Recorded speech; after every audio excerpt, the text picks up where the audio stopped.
How do you say it's time to start in Portuguese? É hora de começar. There you Far go. away. It's time to start. Let's go. We are live. Welcome to GPS to God. We are very glad that you're here. Make sure you rate, review, subscribe. Tell somebody else about us. Podcast at parkwaybc.net. You can email us there. You can find us on Instagram. Reach out to us there. Simply Polyco. Make sure you support them. Find all kinds of good stuff. They will sell you at a great rate. Quality stuff. Have you hit anybody yet? No. You sounded disappointed. There's a little bit. There's places you can go to, do that if you really want to hit somebody with one of these things. Yeah. They know and that. you go down into an alley somewhere in Nashville, right? So we got these great tumblers, and Ryan, the first thing Ryan said is you can use them for self-defense.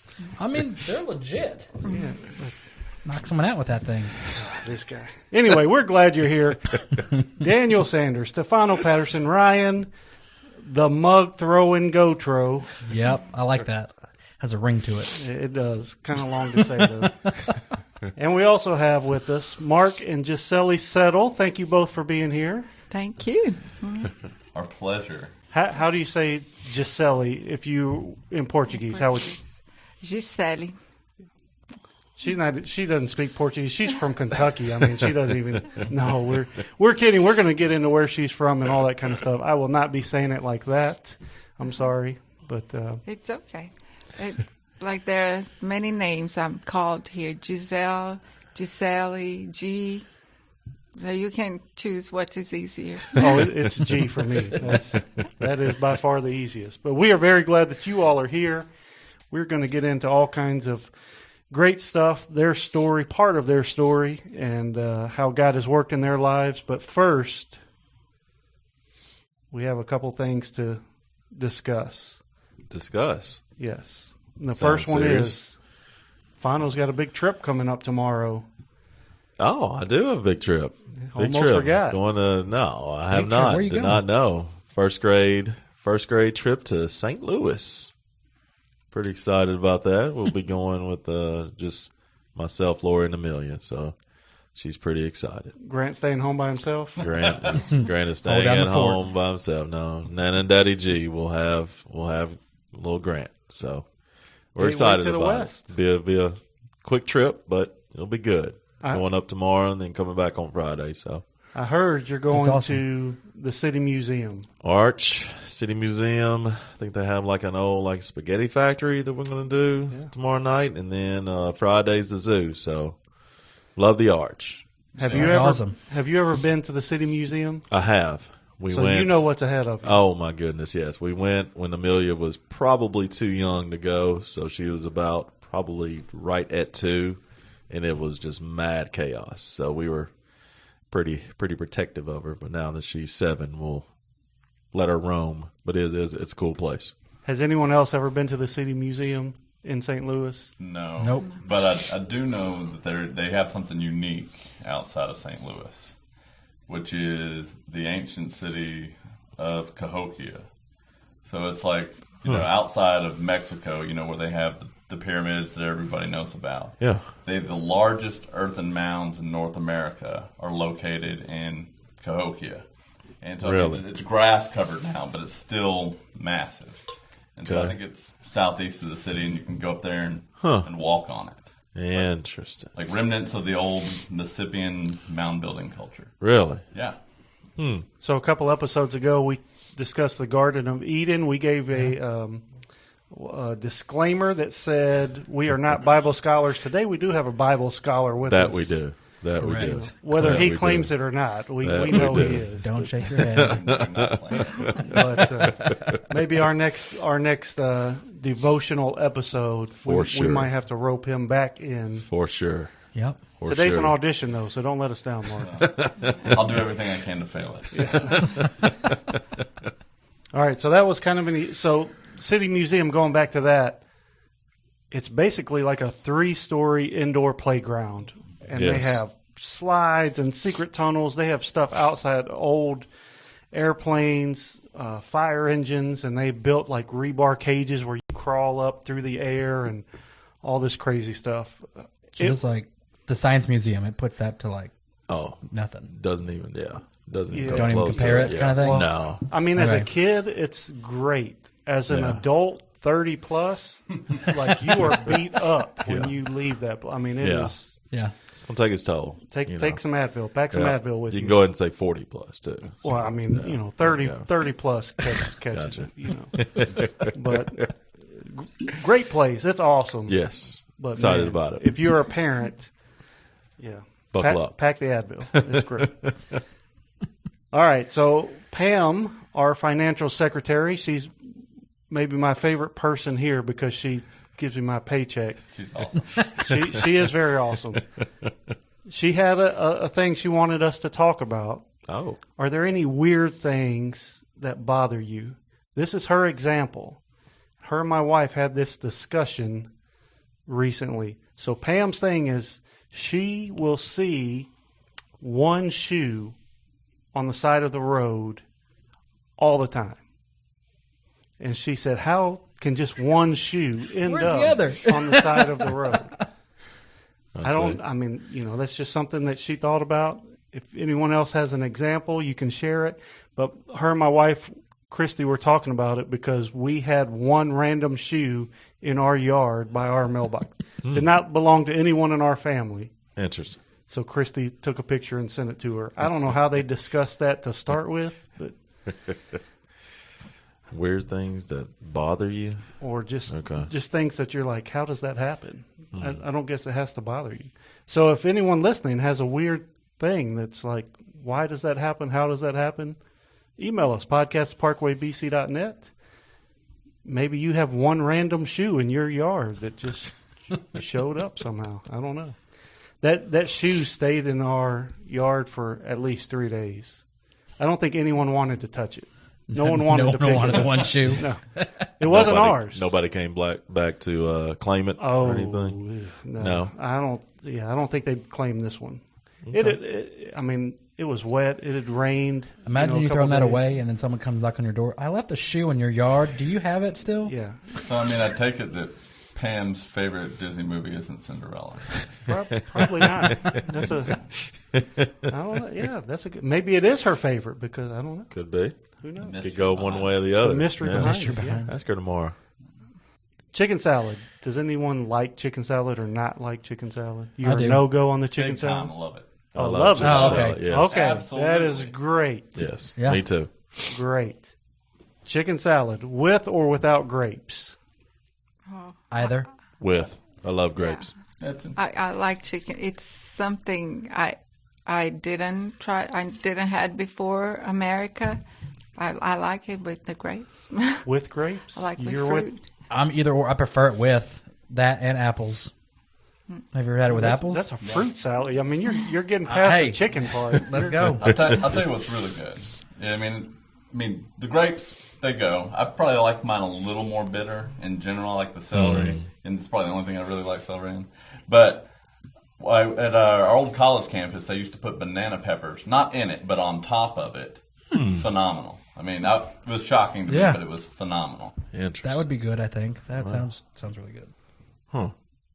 I'm a no grape guy. Give me the Really? Yeah. You don't I like mean, you I don't will- like grapes in No, I like general? grapes. Okay, but just not on your chicken salad. If it's in there, I eat it. Gotcha. But- All right, Zach. I do don't without like it. my stuff touching. No, I have no problems with that. It's just I don't know. If I had my choice, no grapes and chicken salad. I'm very much in the minority here. I Gotcha. thought it would be the other way. Yeah. That's why we bring up these hard-hitting topics. Is it like the consistency that you don't No, that throws you off, or I really don't know in that one. I mean, I like grapes. I like chicken salad. It's all not good? my preference. I think it's better when it's not as sweet. So, I mean, if I had to choose, I would say no grapes. But you put grapes in there, I'll eat it. Yeah, I mean, I eat. Gotcha. But so my go-to condiment for chicken salad is mustard. So like mustard and grapes. I wouldn't choose that. I still do Right. it when it's in there, but gotcha? I don't know. Hard-hitting topics. If you want to weigh in on the debate, I'm losing right now, but that's par for the course the last couple of weeks here. Saw Lori last night. Saw Lori today. She is Indeed. very happy that she won. She's excited. She's a little bit hurt that you kind of Immediately put her down. had it out for her. That's how she's feeling. This she's like, what did I do outside of just support you in every way, and then you are like mad that she, it's kind of her words, not mine. I mean, I was not mad. I was not against her. I was just trying to be fair to the process. And I got you. she took it really personal. And She did take it personal. Wow. She did. Did not expect that. She did. So, Yeah, very she happy did. for Lori. It's okay. She loves you. Yeah. Very, very happy. So I will give that to her soon. I need to because I'll forget. Zach, send me some money. So we have Mark and Gissele with us, like we said, and they are going to talk about, a lot of different stuff. How they met, what God has done in their life, is doing in their lives, and just share their personal story. And that's what we like to do. That's what, Right. is fun for us. Hearing stories, sharing those, and just, that's what we're doing. So, G, you are from Brazil. We haven't said that yet, but we've talked about speaking Portuguese. If you didn't know, they speak Portuguese in Brazil. In Brazil, it's the only country in South America that speaks Portuguese. How different is Portuguese from Spanish as a language? Vocabulary-wise, it's different. Some words in Portuguese mean something, and then in Spanish can mean something completely different. We know that word, but the meaning is different. So if I go to a Spanish country, or if I speak Spanish here, I go talk with somebody and speak Spanish, I can use a word that I know, but the meaning is different. And then you notice people like they don't really understand, or it sounds funny because the meaning can be not so good. Yeah, ask Rick Barkley about those words. Not so good. Yes, for sure. Do you speak? So you speak Portuguese? I speak Portuguese. Spanish? I can understand perfectly Spanish. I can speak some. Okay. Like good. Okay. Could be my third language. Okay. Spanish. Yeah. Wow. Yeah, she said that she didn't speak very good Spanish, and then we went to Peru and she talked to everybody. I speak Portuñol. We say it's a mixture of Portuguese and Spanish. Wow. So from Brazil, can you just give a little background of your upbringing in Brazil and working in the mission field? So I'm Brazilian. I'm from a big family. My mom had 12 brothers and sisters, but my mom had 3 girls. Me, my twin sister, and my older sister. So it's Gissele, me, Iris, my twin sister Clarissa, and Iris, my older sister. My father passed away when me and my twin were 8. My family, they are all Christians. They were all Christians. So my mom having many brothers and sisters, some followed the Lord, some didn't, but they always came back and forth. And I gave my life to the Lord when I was 9. Me, my sister, my twin sister, and my mom got baptized together. And after that, I think after my baptism, I had kind of a rebellious season. It felt like it was just after I got baptized, things got a little worse behavior-wise. Well, that's what I mean. You looking at the spiritual side of it, that's when Satan ramps up his attacks, Right? On everyone. Yeah. Exactly. We talked about that maybe last week with Adam. But that's Satan has an opponent then, and before that he doesn't. Yeah, and I knew about Jesus, but when I was 11 years old, I had that personal encounter where I started walking with him, and he became my personal friend, my savior, and that was very clear. And then when I was 14 years old, I had this passion for reading biographies, missionary biographies, and most of them had something related to China. So God called me to be a missionary when I was 14. And after that, I heard somebody's testimony in the church, I think, and made me think of mine. Because when God called me, I wanted to be a missionary doctor. I wanted to serve people with my profession. I didn't want just to go and talk to them. So I wanted to be a doctor. So I studied hard. I really studied hard. And I failed the exams the first year. And people in my church and family, they were almost pushing me. God is calling you. Why don't you go to Bible college? You go prepare. And I'm like, I'll go. Of course I'll go, but not now. First, I need to do some things. And so I studied the second year. I studied even harder. And that year was the worst year. Like nothing worked. And this Bible called Baptist, it's in Porto Alegre, where I come from, south of Brazil. They were having a mission trip to Paraguay. And they invited me to join them. And I'm like, I'll go. Also, I had this thing. This not adventure, just adventure, but I wanted to try.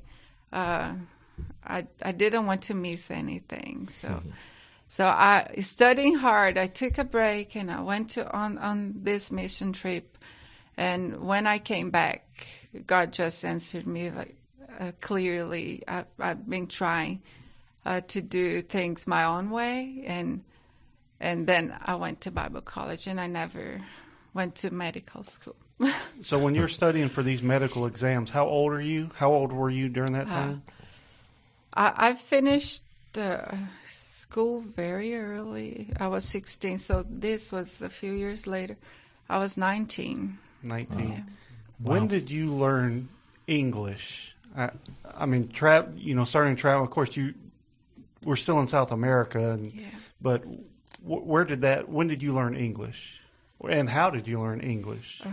I started when I was 12 years old.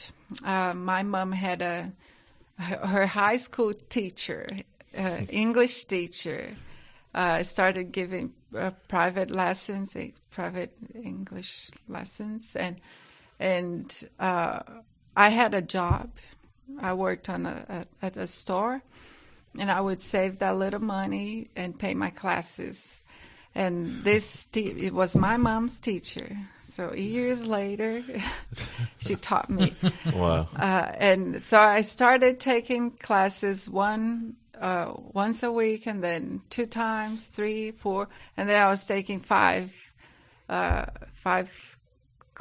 days a week and studying hard and practicing with my cat. I used to say she spoke English.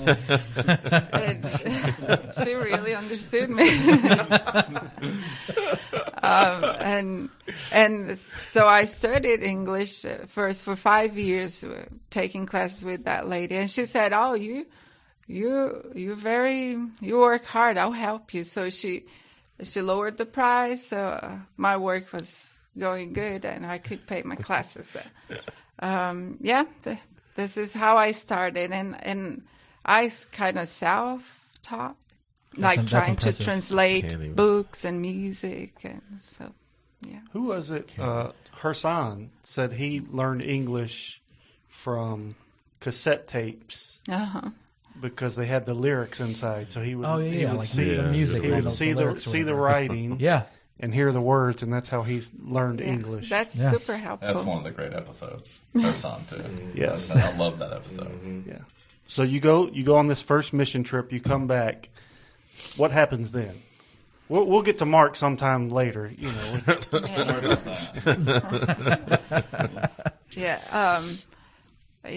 My sister joined. It was 2004. My sister joined this Bible college, and so I joined too. So we started together. This is your twin? My twin sister. Yeah. So that the first year I failed the exams, and then I went to Bible college. And this year that I stopped, I went on this mission trip. I was already in Bible college. You got caught up. Yeah. You're taking a year off. Yeah, it was like God. It's like you were doing your own thing. That's not what I called you to do. You just come back. He was very, very hard. It was very clear too. You go back to school. Do you finish after you take the year off and you go back? Do you finish at the Bible college? Yeah, I finished. And then once you graduate there, do you stay in Brazil or do you start to travel and go do other things? I stayed. We graduated in 2008, and then I stayed that 1 year working in my local church. That year we had lots of transitions. The pastor left. So I was kind of taking care of the church. It was a small congregation, and I came to our church and I said, I can't do this by myself. I was just a girl. It's like I just graduated from, and like I'm very respectful of the man leadership, and like we were only 4 girls in my class, and I understood that God wasn't calling me to be a pastor, but a missionary. And so the congregation, they said, no, we are with you. We'll do it together, because they tend to. It was if I took the responsibility to do it, people wouldn't do it with me. It would be all on me. And so I was there for in the transition, the start of the transition to find a new pastor. So I think it's kind of during this same time, Mark, you're getting a different kind of education. We're going to switch from the southern hemisphere to the northern hemisphere. Let Mark get a couple words in here. But this is the time you're in the Army, correct? About the same time? Yeah, I commissioned in 2008 as a field artillery officer, and gone through field artillery school immediately out the gate. Doing all the officer training. Got to my unit in Fort Hood, Texas, and then boom, they're already late deployed. I mean, I was about to late deploy because they were the last unit deployed for the surge, in the 41st Fires Brigade, and so they'd gone down to West Wasset Province, which was southeast of Baghdad, and so I got the opportunity to jump in on about the last 8 months of that deployment. Which is, as a young lieutenant, it's a great experience. It was challenging, but especially when the platoon I inherited had been doing without a platoon leader for a good long time. So, I mean, old first sergeant that you are, I'm sure you can figure that out pretty quick. So, but I mean, it's kind of like, you don't have a teacher, or having maybe a substitute teacher every once in a while, but yeah. You're running your own show, kind of, is what he's alluding to. Okay. We ended up, having a, I don't know if maybe the phrase would be good deployment, but we brought everybody back, which is good. And I mean, it was late during the surge, so just about everybody was kind of tired. The populace was tired. The area that we were around that was kind of surrounded by the Mahdi and all of Sadr's guys, I mean, they were tired. And what all this to say is the time that I arrived was for me probably one of the safer times to arrive in the surge. But got to deploy there, and then went back to Fort Hood, Texas, and just continued to do the Army thing until ultimately went to the Captain's Career Course, went to Fort Riley, and then my unit was deployed there. So went ahead and deployed in 2013 with the Big Red 1, then came back, made a deal to go again so I could get stationed at Fort Knox, where we still had one brigade, and then in the middle, that for us, us being in Nashville, that's a lot closer to home. So you're going from there's some meridian that the Army always liked to post me on, where I was always 12 hours away from home. So you're in Fort Hood, Texas, you're in Fort Sill, Oklahoma, you're in Fort Riley, Kansas, and it's all like basically one straight line down the globe. And that was where I guess they threw darts to station me in the Army. So I'd made a deal to deploy when I didn't have to deploy because they needed a fire support officer for the Duke Brigade out of Fort Knox. But ironically, while I was there on that last deployment with the Duke Brigade in Afghanistan, that sequestration happened. So for those who don't know, that was when there was kind of a battle between a Congress that was held by one party, and then the White House was held by another party, and including the Senate too. And so what they decided to do was, hey, we're gonna cut for every dollar of domestic that we cut, we're gonna cut a military dollar. So, while I was there, this was the only brigade that wasn't in Kansas. They decided to deactivate that brigade, which means my deal to be near home was dead.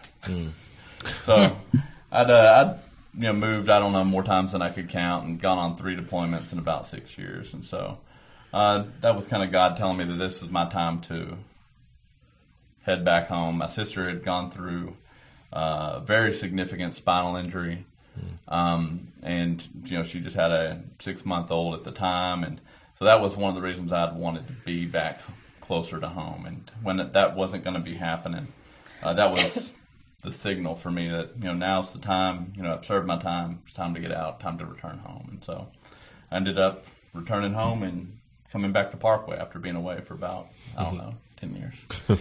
One of the things I want to touch on that you've spoken about before is being close to God. How old were you on your first deployment? 2008. You get deployed, join the Army, get deployed. How old were you then? I was 22, 23, probably 23. So very young, still a kid, really. Can you talk a little bit about, and each deployment is very different, even if you go to the same place. Each deployment's very different, but can you talk a little bit about your spiritual health, kind of when you first went and maybe versus other times that you were deployed? I grew up in a strong Christian home. Think about Deuteronomy 6, where, the Lord is telling the Israelites that, this isn't just religion. This is a way to live, and you need to teach your children, not just teach them, at the time of the Passover, at the time of the different feasts, but you're to teach them every day. You're to teach them when, you sit down at the table, and you're to teach them when you walk along the road, and when you go down to bed at night. Every different part, And my father and my mother, they were those kind of parents. And so, I had grown up, in that type of culture. I'd given my life to Christ when I was about age 6. And, at the time of my first deployment, I was very close to the Lord. I was reading through the Bible for the first time. Which was a remarkable experience I think I finished it while I was in Iraq. And, I was very close to the Lord. But the truth is that, kind of what I experienced over the next probably 6 years was spiritual drift. And, and part of that was me, letting the military culture begin to be my dominant culture. Not that there's a lot of really, really positive things about military culture, really. And there are some that are not. And I allowed, that culture to be, the more of the controlling influence in my life. And, that's not on other people. That was on me. And but I didn't see it. I'm a Christian. I'm an officer. I don't do these things as much. But along those same lines, you were doing that to be successful, and that's kind of what you're taught. Here's how you are successful in the military. So you were doing what you thought was right, but that is, across the board, people pour themselves into their career or into what trying to be successful, and it distracts from their walk with Christ. It can distract if we allow it to, our walk with Christ. I mean, we need to. I continually face with this. Is beware of any place where you refuse to submit to the Lordship. Beware the places where you make exceptions.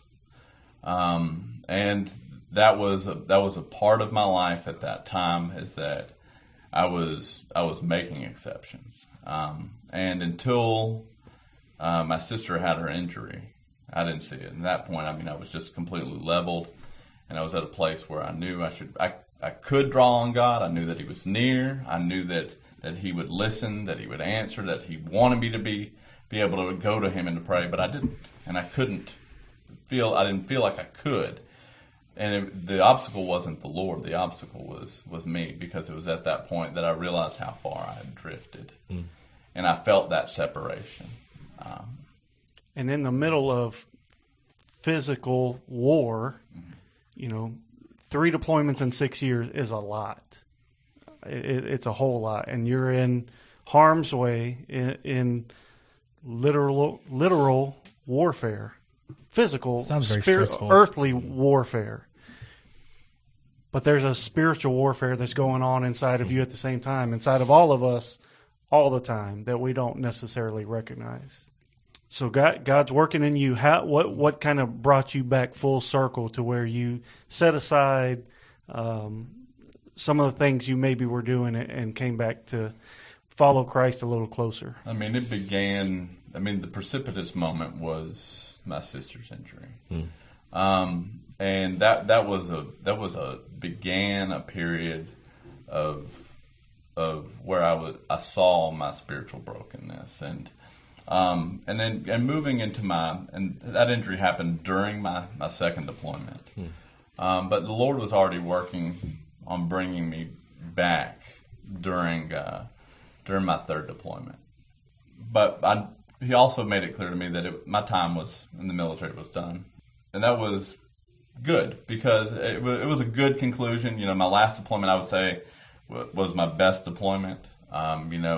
I thought the things that we were doing, the performance that we had, we were operating on levels that I didn't think, I would get to see. But by the time I came back home, I had my own plan, kind of like G was saying. We have our plans, and this wasn't the first time in the story of G in my life that God just totally disrupted my plans. I'm going to come back. I'm going to go to this grad school, and that'll be it. And if I don't get in, I'll just take some time off, And I didn't get in, which was humbling to me. For sure. But instead of rushing to the next thing, that was a time period where I took about a year and a half, 2 years off, and I just spent it with my sister. I was over at my sister's house probably 3-4 days a week, and my nephew was probably 1.5 to 2 when I started going there. So, I just started living this life and it was rehabilitated. For those who know my sister, just you talk about all this struggle that I've gone through. Lindy was somebody who had gone up against the fire, had her spinal, her C5, C6 crushed in a ski accident. They're putting her on the table, telling her, we're about to put you to sleep to do life-saving surgery on you, and you may not wake up again.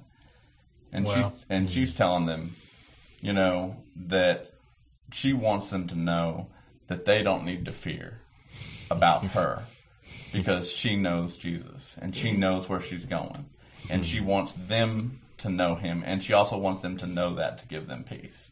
And they ended up doing a surgery that ended up saving her life. But she did, continue to, have to fight out of that spinal injury. And we're still in that fight. How old was she when she was injured? Well, it was 2013. Lindy was born. Somebody do math here. I'm a liberal arts major, but get ready, Fano. Here's our math guy. But what's 2013? But her birthday wasn't yet, so we'll make it 2012. Yeah. She was born in 81. 81 or 80. So 33. I think she's the same age as Lori. Lori was born in 82, so Lindy might have been born in 81, I guess. So she's in her 33, early 30s. Right? Somewhere in there? Yeah, so she's 81. It was probably 31. Yeah. So she's probably 31 when this happened. And when her injury happened, my nephew was 6 months old. That was a time, my sister and I still talk about it. It was precious to both of us. And it was a time of spiritual healing for me, and a time where I was able to get back into the church. I was in Russell Mundy's class journey for about a year, and that was really, really good for me. So Mark has all these things going on in his life. We're flipping back to the southern hemisphere. You've graduated college. You go out into the jungles. Is that right? Yeah. Before that, I started my CrossCultural Training. So it was my first introduction to other cultures. And then as a placement, we call that placement, I went to England because my focus and emphasis was in Asian culture. And they found this place in Cambridge, in England, where there was this community of international students where this mission called Friends International, they work with international students, reaching out to international students. So I went my first time away from my culture, like so far away. My placement was the farthest to England. My first long flight to so I was there. So what I hear is Mark could not get into grad school, but you got into Cambridge. Cambridge, yeah. Okay. I went to Cambridge. That's what I heard. That's a cool thing. Yeah, I went to Cambridge for a year. I didn't study at Cambridge. We don't have to talk about that part. You went. I went to Cambridge. And we worked with all those super smart people, like they're taking their PhDs, and they would come to me. In Asian culture, they have this respect. If I kind of master a subject and I'm teaching them, they say, "You are my teacher," and I was teaching them the Bible.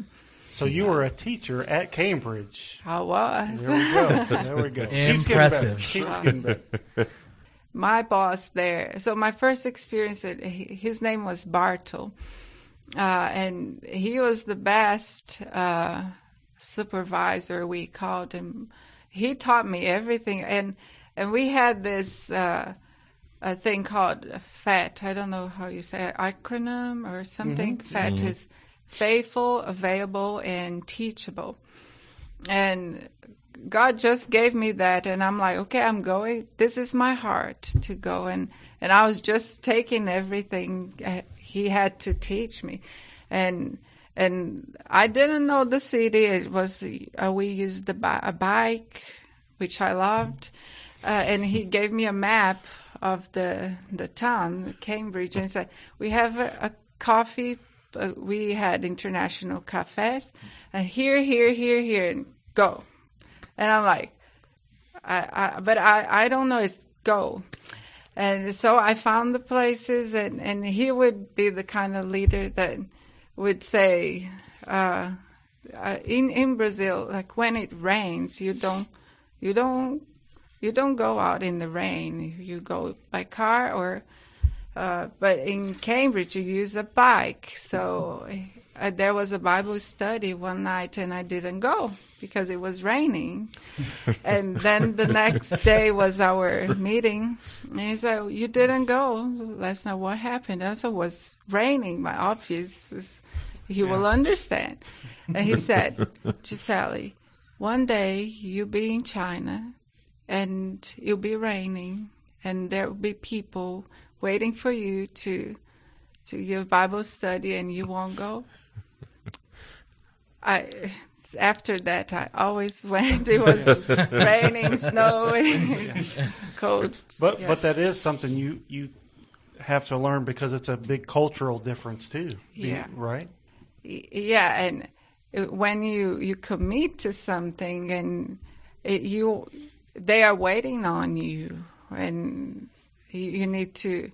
It's your whole testimony. It's not just your words. It's what you do, how you treat your commitments, and the people, the value you give to the people you're working with, because they are waiting for you for that. And, so that was for 2 months first, and then they invited me to return to do 1 more year with them. So that was my first experience abroad, and my English wasn't that good at that time. And I remember they would say, "You don't say water, you say water." All the British She still says English. things British sometimes. You can just take that my accent is British, but it's not. It's a Brazilian. Well, So we don't speak the Queen's English here in America. So when you went, no one, like your other classmates, that you were the only person, y'all were sent to separate areas. Yeah, okay. Some went to some tribes in Brazil. Okay. Or went to countries in South America. Okay. So depending on the emphasis they had. Gotcha. So. Okay. Wow. Yeah. And did you were when you left England, you went back to Brazil? To Brazil, and I stayed there. So this was 2011 and 12, and then I stayed till. Then I went to several trainings. I joined an international mission agency, which was WEC. I don't know if you heard, probably not. It's a Worldwide Evangelization for Christ. It's hard for me to pronounce. It was founded by one of your heroes. Yeah, it was founded by Charles Studd. I think Brother Ken preached once. I gave him the biography, and It's a great biography. it's very good. Yes, and Charles Studd was one of the 7 of Cambridge. And it was like, oh, my story is just similar to his.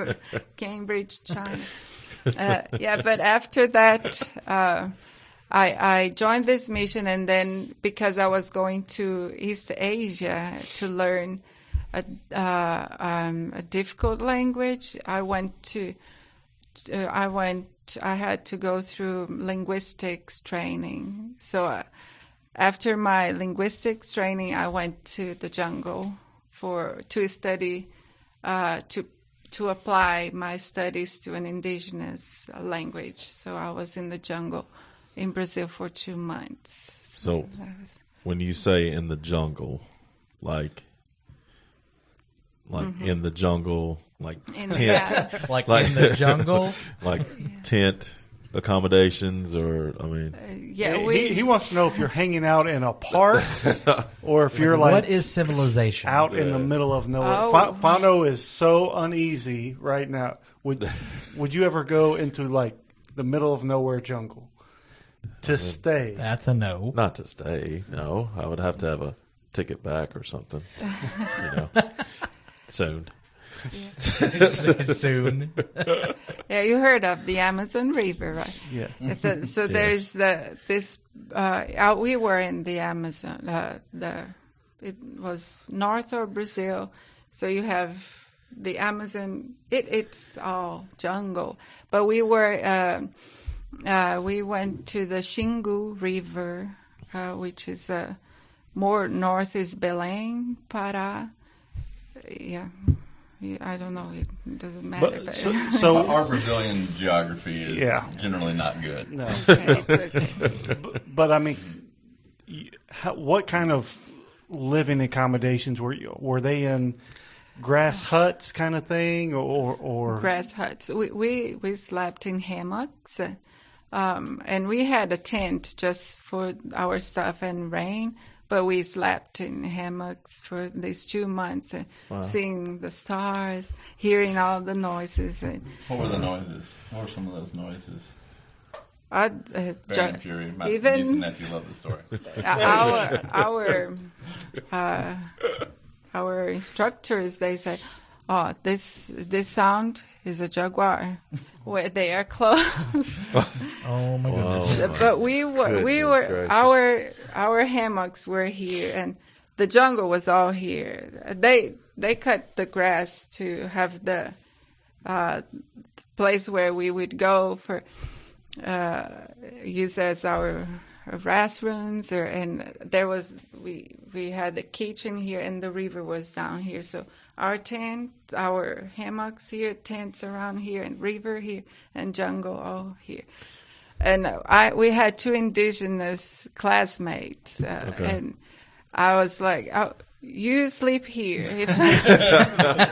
If a jaguar comes, first we'll meet They you." all had like machetes, like the big knives. Yes. Though. to defend Yeah, we themselves. always had the big And machetes. The girls had to with us. travel together to go use the restroom, right? Yeah, at night we wouldn't go by ourselves.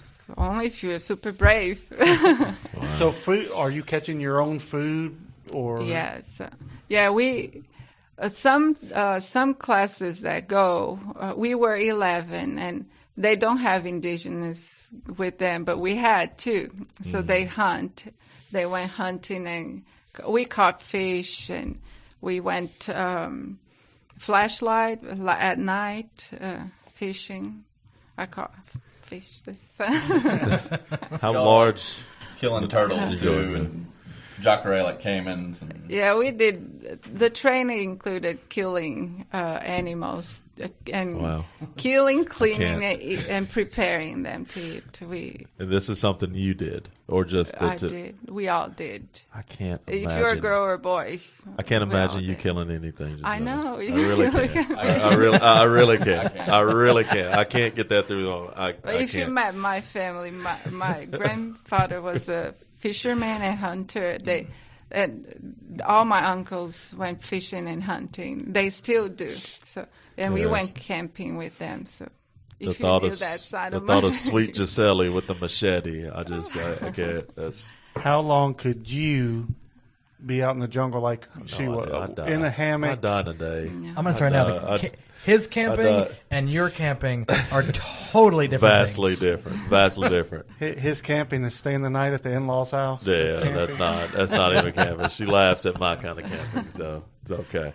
How large of a group were y'all? I guess the so- indigenous group that y'all were serving. serving. So they were down the river. We were not in their village. Okay. We had to take the boat to go to them. So they were a community of 100. Okay. Wow. And because the government in Brazil is giving them money, they are kind of thinking that they're helping the indigenous people, so they give them this money, and the men go to the city and get drunk, and the culture is changing a little bit. It's not. Some tribes are not touched, Okay. but this one we went to, they had a mixture of Portuguese and their own language. Okay. Yeah, How long did you stay there in the jungle? 2 months, was that 2 right? months. When you go back, what happens then? Where do you go? Go. When you leave the jungle, where do you go next? We go back to our linguistics training center to give reports of everything we did, because we were working and learning all that and working. And then after that, I returned to my mission agency. And it was then when I went to East Asia, to China. So you leave Brazil. You thought England was far away, and then they send you even further away to 42 China. hours. 42 hours. Good. Oh my goodness! Wow. It's That's long. That's a good ways. That's far from home. He's squirming. It is 42 hours. How many planes is that? Is that just? I mean, there's no way that's just one. No, 42? it's not one. So I went from Porto Alegre to São Paulo, France, and then France, Beijing, and then Beijing, 4 flights. South China. Yeah. It's a long trip. So lots of time, lots of years, lots of miles traveled. You're in China, and this is kind of where your love story, the two of you, starts to come together. Who wants to take that? Mark, you want to give it from your side first?